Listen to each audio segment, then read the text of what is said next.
हे मेरे नाथ, मैं आपको भूलूं नहीं। श्री कृष्ण शरणम मम।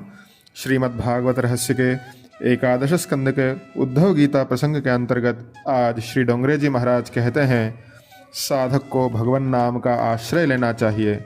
ईश्वर बंधन और मोक्ष से परे हैं। जीव कर्मों से बंधा हुआ है और ईश्वर नित्य मुक्त है। इस संसार में आत्मज्ञान वाला ही मुक्त है, अन्य सब सदा बंधे हुए हैं। जिस व्यक्ति के प्राण, इंद्रिया, मन, वृत्तियाँ तथा बुद्धि संकल्प रहित हो जाए, वह देहधारी होते हुए भी देह गुणों से मुक्त हो जाता है। साधु पुरुषों और भक्ति के लक्षण का भी भगवान ने वर्णन किया।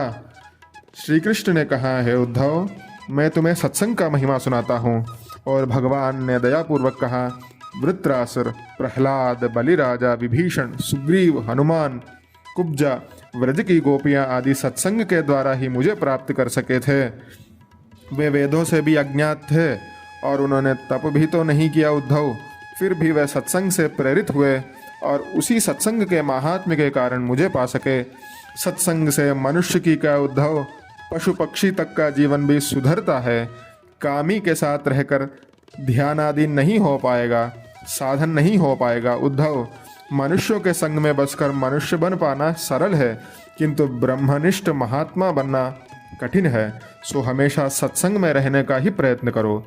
फिर भगवान ने संसार वृक्ष का वर्णन किया और भगवान ने कहा, संसार वृक्ष के बीज हैं पाप और पुण्य, वासनाएं इसके मूल हैं, सत्व रज और तमोगुण तने हैं, इंद्रिया और मन डालियां हैं, विषय इसका रस है, सुख और दुख इस वृक्ष के फल है। विषयों में फंसा रहने वाला भोगी दुखी होता है, विवेकी परमहंस योगी इन सभी से परे है। उद्धव जी ने पूछा, हे नाथ, मनुष्य जानता है कि विषय दुखदायी है, फिर उन्हें भोगने की इच्छा वह क्यों करता है? विषय मन की ओर जाते हैं या फिर मन विषय की ओर जाते हैं? इस विषय में मुझे प्रसंग दे। तब भगवान ने दयापूर्वक कहा, यह रजोगुणी मन मनुष्य को विषयों में फंसाता है। पहले मनुष्यों की ओर जाता है और फिर उन विषयों का आकार धारण करके विषयों को अपने में बसा लेता है।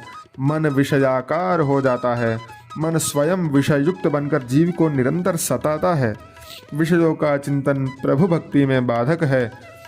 इसीलिए इस सब से उद्धार के लिए उद्धव निरंतर ईश्वर स्मरण चाहे न हो पाए, सांसारिक विषयों का चिंतन को कम करना चाहिए। सांसारिक विषयों का चिंतन कम करते समय मन जब हिलने लगे तब भगवान नाम का आश्रय लेना चाहिए और करुणापूर्वक पुकारना चाहिए, हे नाथ, हे मेरे नाथ, हे कृष्ण, हे यादव, हे सखेती। ऐसे भगवान नाम का आश्रय लेना चाहिए। मन को विषयों की ओर जाने न दे, उसे वश में करके मुझी में एकाग्र कर दो उद्धव।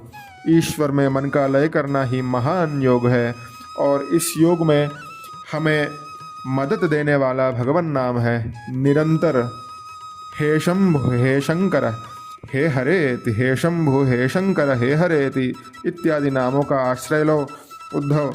वैसे तो कर्म, यज्ञ, सत्य, दम, शम, ऐश्वर्य, यज्ञ, तप, दान, व्रत, नियम, यम आदि कल्याण के कई साधन हैं, किंतु सर्वश्रेष्ठ साधन तो मेरी भक्ति ही है।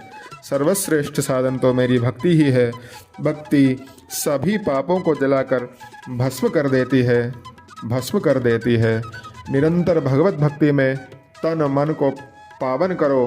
हे शंभु, हे शंकर, हे हरेति, हे कृष्ण, हे यादव, हे सकेति।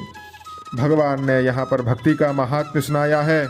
शेष उद्धव गीता का प्रसंग हम कल सुनेंगे। हे मेरे नाथ, मैं आपको भूलूं नहीं। श्री कृष्ण शरणम मम। श्री हरये नमः।